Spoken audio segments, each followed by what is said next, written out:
wa habari tumeitana hapa kwa ajili ya kutoa taarifa kwa umma. Jeshi la Polisi mkoa wa Njombe linapenda kutoa ufafanuzi wa tukio la kuuawa kwa mfanyabiashara aitwaye Elia Juma Msabaha mwenye umri wa miaka 27 huko katika kijiji cha Misiwa, kata ya Ipelele, wilaya ya Makete na mkoa wa Njombe. Mfanyabiashara huyu alikuwa ni mfanyabiashara wa mazao ya kilimo na makazi yake yalikuwa jijini Dar es Salaam.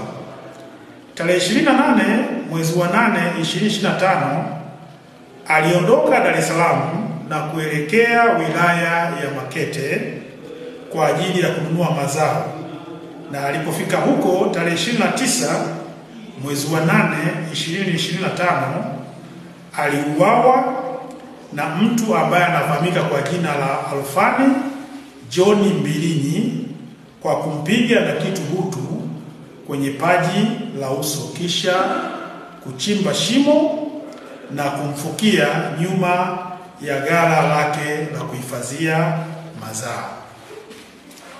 Ndugu wa mfanyabiashara huyu walijaribu kufanya mawasiliano naye bila mafanikio. Walifunga safari mpaka Makete na kujaribu kumtafuta, hawakufanikiwa kumuona. Waliamua kufika katika kituo cha polisi Makete na kutoa taarifa ya kutoonekana kwa ndugu yao huyu. Jalada lilifunguliwa na uchunguzi ukaanza. Jeshi la Polisi mkoa wa Njombe lilifanikiwa kukamata watu wawili ambao ni Alfani John Mbilinyi na Amasha Juma Mwilo, dereva bodaboda. Baada ya mahojiano ya kina, Amasha Juma Mwilo, dereva bodaboda, alieleza kuna siku alimbeba kwa pikipiki Alfani John Mbilinyi kumpeleka hadi Uyole mkoani Mbeya, ambako walikwenda kutupa simu ya Elia Juma Msabaha ambaye ni marehemu ili asikamatwe nao na kupoteza ushahidi.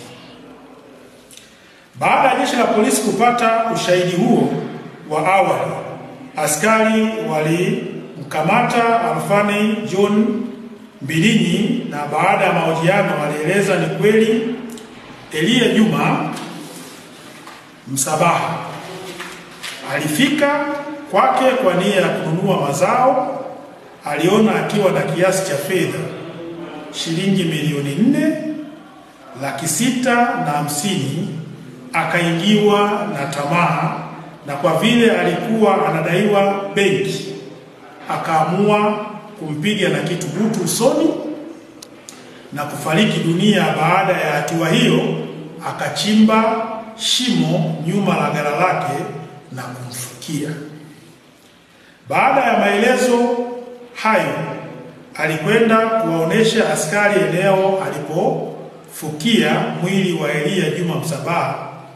Pia aliwaeleza askari kuwa simu ya marehemu alikwenda kuitupa Uyole na anaweza kwenda kuionesha alipoitupa.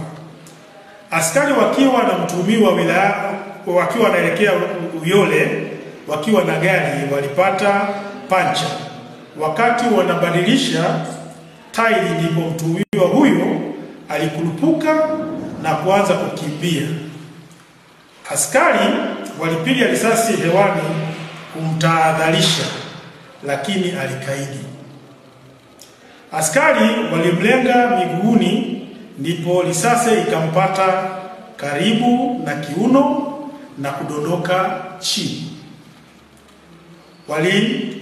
Walimchukua na kumkimbiza hospitalini na ikabainika kuwa amefariki dunia kutokana na kuvuja kwa damu nyingi.